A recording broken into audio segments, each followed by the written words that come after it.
BJP സഖ്യം 41.1%, India സഖ്യം 41.2%, BSP 4.4%. ഇത് വേറെ എവിടെയുമല്ല, നിയമസഭാ തെരഞ്ഞെടുപ്പ് നടക്കാനിരിക്കുന്ന UPയിൽ ആദ്യമായി പുറത്തു വന്നിരിക്കുന്ന ഒരു സർവേ ഫലമാണ്. BJPക്ക് മൃഗീയ ഭൂരിപക്ഷമുള്ള UPയിൽ ഇനി 6 മാസങ്ങൾക്കുള്ളിൽ തെരഞ്ഞെടുപ്പ് പ്രഖ്യാപിക്കാനിരിക്കുമ്പോൾ പുറത്തു വന്നിരിക്കുന്ന വോട്ട് വൈബ് എന്ന സർവേയിൽ BJP അക്ഷരാർത്ഥത്തിൽ ഞെട്ടിച്ചു കളഞ്ഞിരിക്കുന്നു. അതായത് നിലവിലെ മുഖ്യമന്ത്രി യോഗി ആദിത്യനാഥും സമാജ്വാദി പാർട്ടി നേതാവ് അഖിലേഷ് യാദവും ഒപ്പത്തിനൊപ്പം നിൽക്കുന്നു എന്നുള്ളതാണ് ഈ സർവേയുടെ പ്രത്യേകത.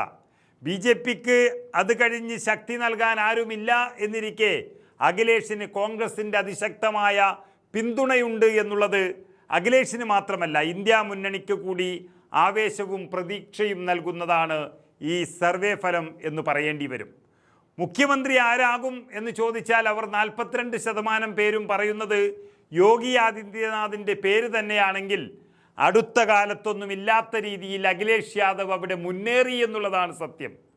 അതായത് 38% ആളുകളും പറയുന്നത് അഖിലേഷിൻ്റെ പേര് എന്നുള്ളതാണ്. അത് ഇനിയും വർദ്ധിക്കാൻ സാധ്യതയുണ്ട് എന്ന് പറയുമ്പോൾ അതിനും കാരണമുണ്ട്. ജെൻസി അഥവാ വിദ്യാർത്ഥി യുവജനങ്ങൾ 55% അഖിലേഷിനൊപ്പം ഇപ്പോൾ നിൽക്കുന്നു എന്നുള്ളതാണ് പ്രത്യേകത. അടുത്തിടെയായി നമ്മൾ കണ്ട രാജ്യമൊട്ടുക്കും പൊട്ടിപ്പുറപ്പെട്ടിട്ടുള്ള പ്രക്ഷോഭവും കോക്കോച്ച് പാർട്ടിയുടെ BJP വിരുദ്ധ സമരവും ഏറ്റവും കൂടുതൽ പ്രതിഫലിക്കുന്നത് UP തെരഞ്ഞെടുപ്പിലായിരിക്കും എന്നുള്ളതിൻ്റെ സൂചന കൂടിയാണ് വോട്ട് വൈബ് സർവേ നൽകുന്നത്. മാത്രമല്ല, മായാവതിയുടെ പാർട്ടിയെയും BJPക്കെതിരായി സംഘടിപ്പിച്ച് നിർത്തുകയാണെങ്കിൽ അനായാസമായി UP ഇന്ത്യ മുന്നണിക്ക് പിടിക്കാം എന്നുള്ളതിൽ സംശയമില്ല. ഈ സർവേ പ്രകാരം NDA മുന്നണിയുടെയും ഇന്ത്യ മുന്നണിയുടെയും ഒപ്പം BSPയുടെയും വോട്ട് വിഹിതം വളരെ വ്യക്തമായി പറയുന്ന ഈ സർവേയിൽ BJP ഒട്ടും സുരക്ഷിതമല്ല എന്നുള്ളതാണ് വ്യക്തമാകുന്നത്. അതായത് BJP മുന്നണിക്ക് 41.8% വോട്ട് വിഹിതമാണ് സർവേ പറയുന്നത്.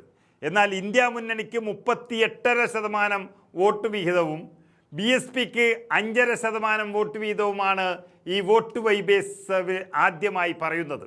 അതുകൊണ്ട് തന്നെ ഇന്ത്യ മുന്നണിക്കൊപ്പം മായാവതിയെ കൂടി ചേർത്താൽ 44%-നടുത്ത് വോട്ട് വിഹിതം ഉണ്ടാകുമെന്നാണ് സർവേ വ്യക്തമാക്കുന്നത്.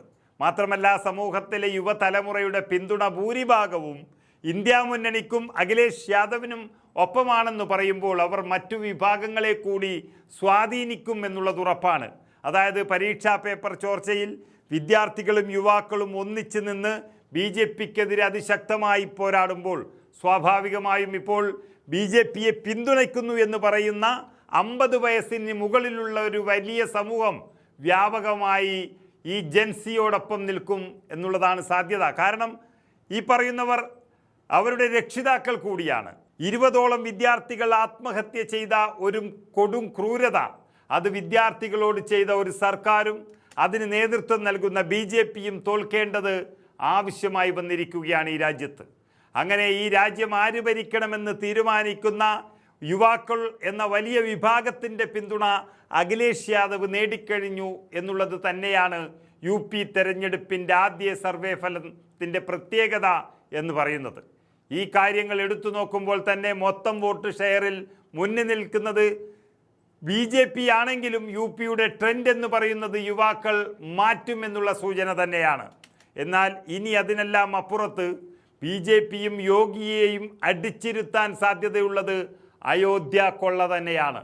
BJP എന്നും ഒരഭിമാനവും ഒരവസരവുമായി കൊണ്ട് നടന്നിരുന്ന അയോധ്യ ക്ഷേത്രത്തിൽ നിന്ന് തന്നെ കിട്ടാൻ പോകുന്ന ചെകിട്ടത്തടി, അതിൻ്റെ വ്യാപ്തി എന്തായിരിക്കും എന്നുള്ളത് ഇതിനെല്ലാം അപ്പുറത്താണ് നിൽക്കുന്നത്. ഇനി എത്ര കൈ കഴുകാൻ നോക്കിയാലും അയോധ്യയിലെ നടത്തിപ്പുകാരും അയോധ്യയിലെ അധികാരികളും അയോധ്യയെ നിയന്ത്രിക്കുന്നവരുമെല്ലാം സംഘപരിവാറുകാരാണെന്നിരിക്കെ ആ സംഘപരിവാറുകാർ അറിയാതെ ഒരു ഇല പോലും അനങ്ങില്ല എന്നിരിക്കെ നടന്ന കോടാനുകോടികളുടെ അമ്പലക്കൊള്ളയിൽ അറിയില്ല എന്ന് പറഞ്ഞ് കൈകൊഴുകാൻ BJPക്കാവില്ല. അത് ജനങ്ങളെല്ലാം എന്നേ മനസ്സിലാക്കി കഴിഞ്ഞു. ശബരിമലയിലെ കൊള്ളയിൽ പിണറായി വിജയനെ ജനങ്ങൾ തൂത്തെറിഞ്ഞതുപോലെ ഹൈന്ദവ വിശ്വാസികളുടെ ഈറ്റില്ലമെന്ന് വിശേഷിപ്പിക്കാവുന്ന UPയിൽ BJPക്കും യോഗിക്കും കിട്ടാൻ പോകുന്ന പ്രഹരം ഏത് രീതിയിലായിരിക്കും എന്നുള്ളത് ഈ സർവേ വ്യക്തമാക്കിയിട്ടില്ല. പക്ഷെ ചുരുക്കി പറഞ്ഞാൽ ഇന്നത്തെ യുവാക്കളുടെ പ്രതിഷേധവും ഒപ്പം UPയിലെ കാലാവസ്ഥയും വെച്ച് മാത്രം നോക്കുമ്പോൾ BJPക്ക് ഒറ്റയ്ക്ക് ഭരിക്കാനുള്ള ഭൂരിപക്ഷമില്ല എന്നുള്ളതാണ് വോട്ട് വൈബ് സർവേ പറയുന്നത്. എന്നാൽ അതിനൊപ്പം അയോധ്യ കൊള്ളയും കൂടി ചേരുമ്പോൾ എന്തായിരിക്കും ഫലം എന്നുള്ളത് ഊഹിക്കാവുന്നതേ ഉള്ളൂ. യഥാർത്ഥത്തിൽ അവസാനം സർവേ പുറത്തുവിട്ട ജയസാധ്യതയുള്ള കണക്കുകൾ എന്ന് പറയുന്നത് നമ്മൾ ആദ്യം പറഞ്ഞതുപോലെ BJP സഖ്യം 41.1%, ഇന്ത്യ സഖ്യം 41.2%, അതുപോലെ BSP 4.4% എന്നുള്ളതാണ്. ബാക്കി കഴിവുള്ളവർ പൊരുതി നേടും 6 മാസം കൊണ്ട് എന്ന് നമുക്ക് വിശ്വസിക്കാം.